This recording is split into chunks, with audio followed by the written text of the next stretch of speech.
Hi hello viewers, welcome to my channel my style my choice. আজকে দেখাবো মহিষাদল রাজবাড়ি। পূর্ব মেদিনীপুর জেলার একটি ঐতিহ্যবাহী শহর হলো মহিষাদল। মহিষাদল রাজবাড়ির প্রতিটি দেওয়ালে ইট কাঠ পাথরে রয়েছে নানা ধরনের ইতিহাস। এবার বলি মহিষাদল রাজবাড়ি আসবে কিভাবে। যদি তোমরা হলদিয়া হাওড়া বাস ধরো তাহলে অবশ্যই কাপাসবেড়িয়া হাই রোডে নামবে। সেখান থেকে টোটো ধরে মাত্র 10 থেকে 15 মিনিটের মধ্যে পৌঁছে যাবে মহিষাদল রাজবাড়ি। আবার যদি ট্রেনে করে আসো তাহলে হাওড়া থেকে ট্রেন ধরবে, এসে সতীশ সামন্ত হল্ট এই স্টেশনে নামবে। নামার পরে টোটো করে জাস্ট কিছুক্ষণের মধ্যেই পৌঁছে যাবে মহিষাদল রাজবাড়ি। তো এটা হলো মহিষাদল রাজবাড়ির অন্দরমহল। প্রথমেই দেখালাম টিকিট কাউন্টার, 20 টাকা করে জনপ্রতি টিকিট। হ্যাঁ, এখানে প্রথমেই দেখবে ক্যামেরা অ্যালাউ নেই, মোবাইলের মাধ্যমে তোমরা ছবি তুলতে পারো। এটা হলো গর্গপ্রসাদ বাহাদুরের ছবি। তোমরা যদি ভ্রমণ প্রিয় মানুষ হয়ে থাকো তাহলে একদিনের ছুটিতে বা উইকেন্ডের ছুটিতে অবশ্যই মহিষাদল রাজবাড়িতে থাকার সুযোগ পাবে। এটা হলো দেখো একটি বাঘের ছবি। হ্যাঁ, যখন রাজারা শিকার করত ঠিক এই বাঘছালটা শিকার করে নিয়ে এসেছিল। এরপরে বলি তোমরা যদি রাজবাড়িতে থাকো তাহলে কীরকম কি খরচ পড়বে।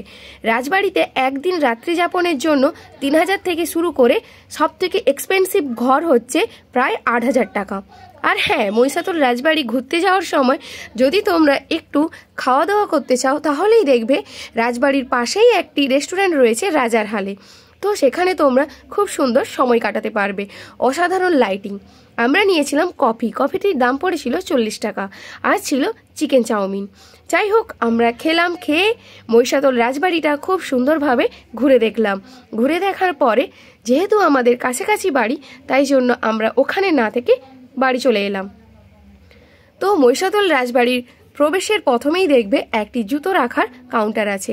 তারপরে যত ভেতরে প্রবেশ করবে দেখবে কামান, হরিণের মূর্তি আর একটি ছোট্ট মিউজিয়াম। তার সাথে রয়েছে পুস্তকশালা এবং বন্দুকশালা, অস্ত্রশালা আর বিনোদন কক্ষ। তার সাথে রয়েছে রাজাদের বিভিন্ন রকমের জিনিসপত্র।